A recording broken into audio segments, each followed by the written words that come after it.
Kasi hindi ko alam. Nakakabaliw. Ano ba ito? Kondi to San Peño. Ano? Kondi to San Peño. Sabihin sa akin, nalika, inunan tayo sa labas. Lalo na mag-enjoy, hayaan mo sila. Ay, nakakabaliw dito. Gaga, wala kang makikita dito, unique dito. Naiba to. Sabi naman ni Bini kay Mercado, naiba ka talaga. Dahil tuturuan ka magsugal. Hindi ko na yung...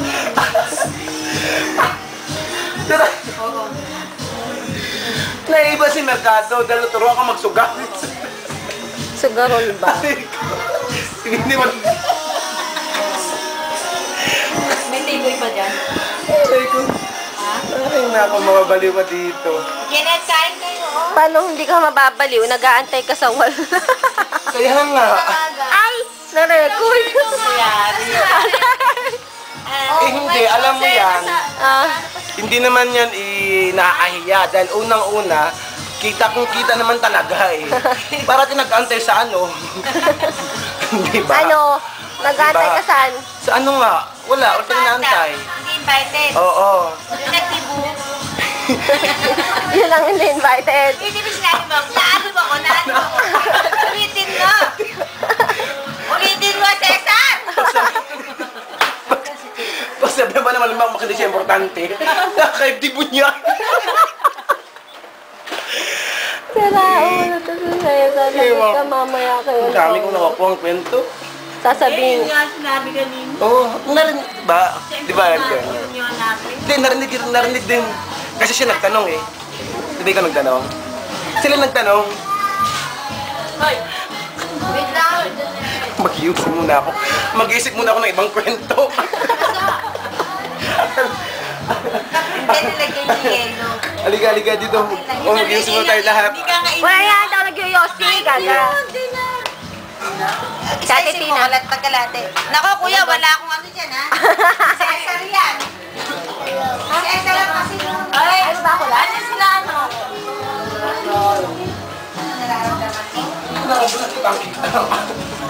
Halika. Iusip. Yung ba nararamdaman? Wala na. Hindi naman nag-iossi sila. Mag-iusip ka din. Para tayo mababaliw. Biniyay mo pa talaga. Sakit na kang biyay. Para tayo mababaliw dito. Loko. Ang sakit ng pangako. Gusto mo tawagan si ano pa kanyo ngayon? Ang sakit ng pangako. May trabaho, Chat mo. loko. Ay, ang sakit May ng trabaho. pangako. Hindi pumasok na.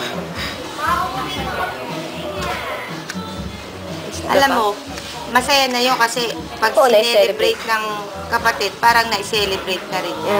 Kung wag kang kontra, kahit nga kami kontra na eh. Wala naman ako sinasabi. Prangka ka eh. Itutuon naman nakiramdaman ko eh. Oo. Naramdaman mo. Naramdaman ko, nakikita ko. Sabi ni Mama, di siya importante dito. Alam mo, may mundang kasi. Anong may dalong to?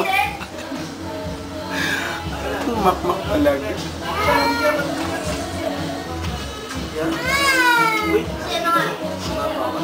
Nagbayad ko si Cesar. Sumasakit ng pangako.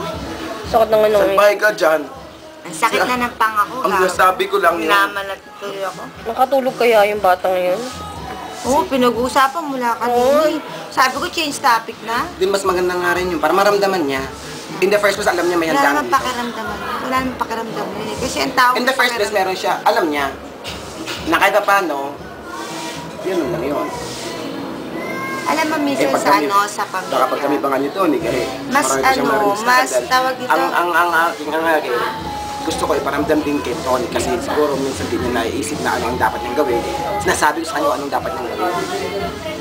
Para, kasi kung walang nagsasabi sa kanya, ako nagsasabi kahit na nasa sa kanya na yun kung maniwala o hindi. Pinag-aakala mo ng panahon to. Pero That is malaman. Bidang-bida to ah. Malaman ni Tony kung ano mga pinagsasabi nito. Pang matauhan din naman. hindi kasi dapat noon pa.